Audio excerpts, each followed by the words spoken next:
You picked up your phone to check one thing. The time, maybe, a single message. And then you surface, blinking, and 40 minutes have vanished. You don't even remember most of what you saw. You feel a little hollow, a little ashamed, and you put the phone down, promising yourself that was the last time.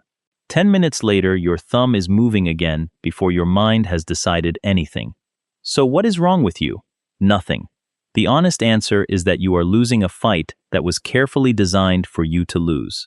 Let's start with the machine itself, because the feed is not neutral. It was built, tested, and refined by some of the smartest people alive, whose actual job is to keep your eyes on the screen for as long as humanly possible. And the single most powerful tool they discovered isn't new. It's the same trick that makes a slot machine impossible to walk away from. Here's the trick. Imagine a vending machine. You put in money, you get a snack. Every single time. Reliable, predictable, and weirdly, not very exciting. You'd never stand there pressing the button for fun. Now imagine a machine where sometimes you press the button and get nothing, sometimes you get a little something, and every so often, unpredictably, you get something amazing. That machine is a slot machine, and people will sit in front of it for hours because the reward is uncertain. Scientists call this a variable reward, and it is the most addictive reward pattern known to the human brain. Your feed is a slot machine. Every swipe is a pull of the lever. Most of what comes up is forgettable, a little boring, nothing, but every so often, you don't know when, there's something genuinely funny, or interesting, or that hits you right where you live. And that maybe, that glorious uncertainty, is what keeps your thumb moving. If every post were great, you'd get bored. If every post were terrible, you'd quit. It's the unpredictable mix that traps you. Underneath all of this is a chemical your brain makes called dopamine, and almost everyone misunderstands what it does. People think dopamine is the pleasure chemical, the reward itself. It isn't. Dopamine is the chemical of wanting, of anticipation, of the chase. It spikes not when you get the good thing, but in the moment just before, when the good thing might be coming. So as you scroll, the hit you're chasing isn't the great post. It's the anticipation of the great post that could be one more swipe away. The wanting is the whole point, and the wanting never fully ends, because there's always one more swipe. This is the cruel genius of an endless feed. Notice that it has no bottom. A book ends, a newspaper ends, a television episode ends, and the ending gives your brain a natural moment to stop. The feed was deliberately designed to never end, so that natural stopping point never arrives. You have to manufacture the willpower to stop against a system engineered to remove every cue that would help you stop. That's not a fair fight.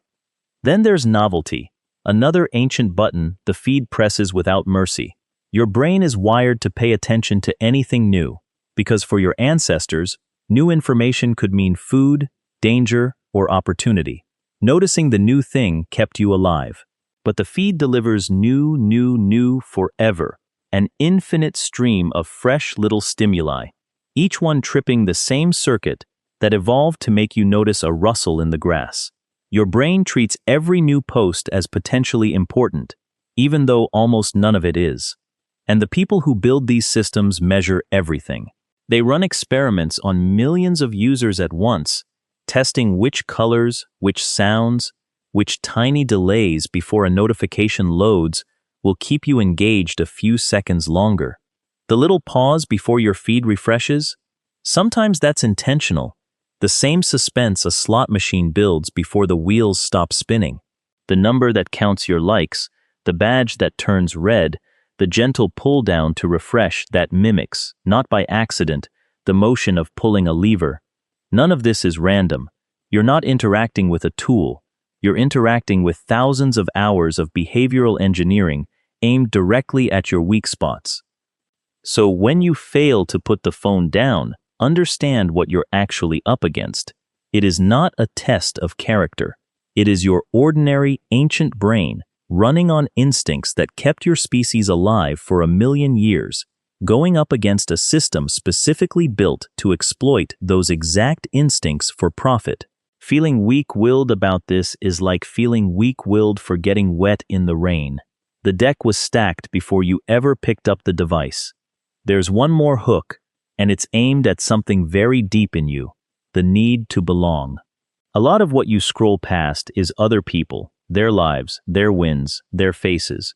And a part of your brain treats keeping up with the group as essential, because for your ancestors it was. Falling out of the loop, missing what the tribe was doing, used to be dangerous. So the fear of missing out isn't shallow vanity. It's an ancient pull to stay connected to your people, hijacked by a feed that has turned belonging into an infinite, unwinnable game. You can never be fully caught up, because there's always more, which means the unease that drives you back never fully resolves. And then there's the little jolt of validation. The like, the reply, the number ticking up. Each one is a tiny hit of social approval, and your brain craves social approval the way it craves food, because being valued by the group once meant safety and survival.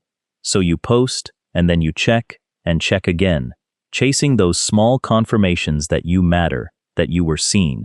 The platform learned long ago that this loop, post, wait, get approval, is one of the strongest hooks it has, and it built the whole experience around feeding it to you in unpredictable slot machine drips. But knowing the trick is the beginning of breaking it, because the trap only works while it's invisible. Once you can feel the variable reward pulling your thumb, you can name it. Oh, I'm chasing the maybe. Once you know the feed has no bottom, you can give yourself the ending the designers removed by setting a timer, or putting the phone in another room, or deleting the app that swallows your evenings. You're not trying to out-willpower the machine in the moment. That's the fight you lose. You're trying to change the situation so the fight never starts. Try noticing the feeling right before you reach for it. Almost always, there's a tiny discomfort first. Boredom, anxiety, a flat little moment you'd rather not sit in. The phone is the fastest escape ever invented from that feeling, which is exactly why it's so hard to resist when the feeling shows up. The scroll isn't really about the content. It's about not wanting to be alone with the small discomfort of an unfilled moment. Here's the reframe that helps most. The goal was never to hate your phone or swear off it forever. The goal is to take back the choice. Right now, a lot of your scrolling isn't a decision at all. It's a reflex the machine installed in you. Every time you pause, feel the pull, name it, and choose to put the phone down anyway, you weaken that reflex a little and hand the choice back to yourself. So the next time you resurface from the feed, wondering where the time went, be gentle with yourself and be clear-eyed. It's not weak willpower. The feed was engineered, swipe by swipe, color by color, to beat your willpower by the smartest people money could hire. You're not broken. You're human, holding a slot machine that fits in your pocket and never runs out of coins. Knowing that is how you start to put it down.